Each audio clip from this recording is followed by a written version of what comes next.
Hello everyone.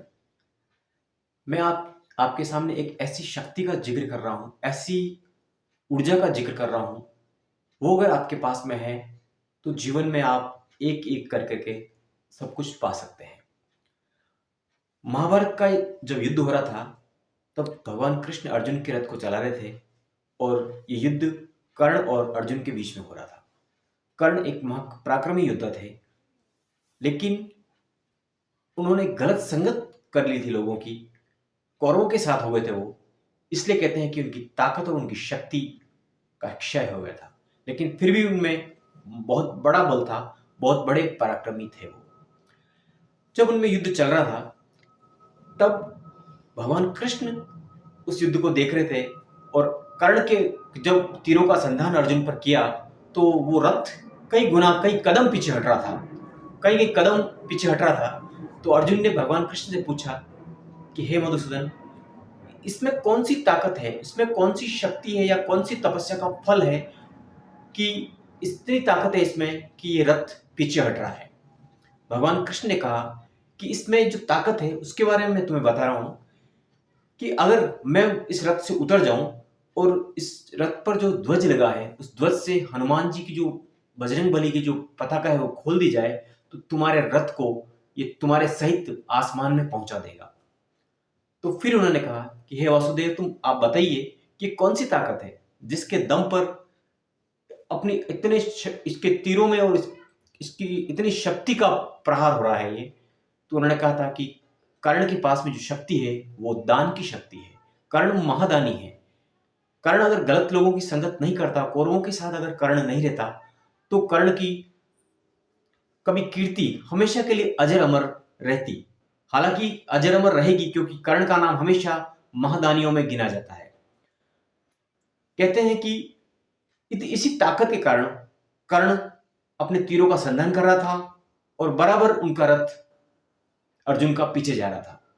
तो friends, दान वो शक्ति है जो हम कमाते हैं, जो हमारे पास है, हमें यथाशक्ति देना चाहिए, क्योंकि दान की शक्ति कभी खत्म नहीं होती। जो दिया है वो कभी खत्म होगा ही नहीं, क्योंकि अच्छा या बुरा उसका फल मिलता है। और दान कहते हैं कि कई गुना होकर के आपके जीवन में प्रकट होता है। वो दान हमें, चाहे ज्ञान का दान हो, चाहे धन का दान हो, चाहे अन्न का दान हो, किसी भी प्रकार से हमें दान करना चाहिए। बड़े बड़े जो लोग हैं, जो आज रिचेस्ट पर्सन हैं, जो अमीर हैं, वो लोग, हम यह सोचते हैं कि वो लोग अमीर हैं इसलिए दान करते हैं, जबकि ऐसा नहीं है।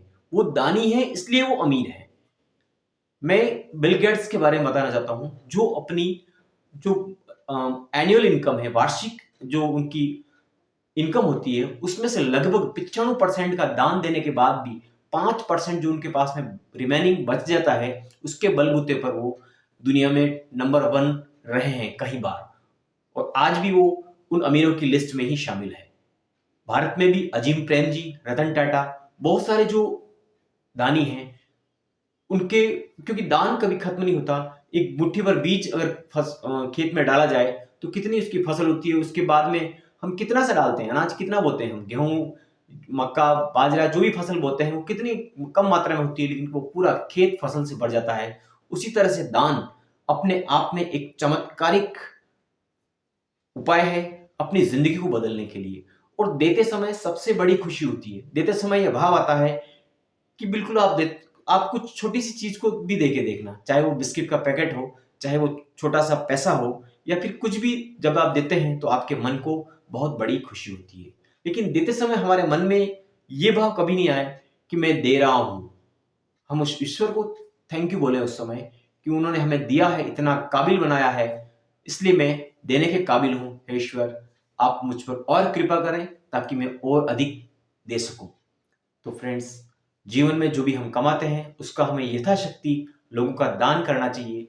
चैरिटेबल ट्रस्ट को दान करना चाहिए ताकि लोगों का जीवन बदल सके और लोग इसी परंपरा को आगे बढ़ाएं, ताकि आज बहुत बड़े बड़े जो काम हो रहे हैं, बड़े बड़े हॉस्पिटल से बहुत बड़ी बड़ी जो डिसीज हो जाती है, उन पर जो खर्चा हो रहा है, बहुत बड़े लोग हैं जो अपना डोनेशन देते हैं, और इसी डोनेशन और इसी शक्ति के बलबूते पर उनके जीवन में चमत्कार होते हैं। और ऐसे चमत्कार जो उनके जीवन को बदल देते हैं, चाहे वो धन का चमत्कार हो, चाहे वो सफलता का चमत्कार हो, चाहे वो किसी बीमारी को ठीक करने का चमत्कार हो। Thank you.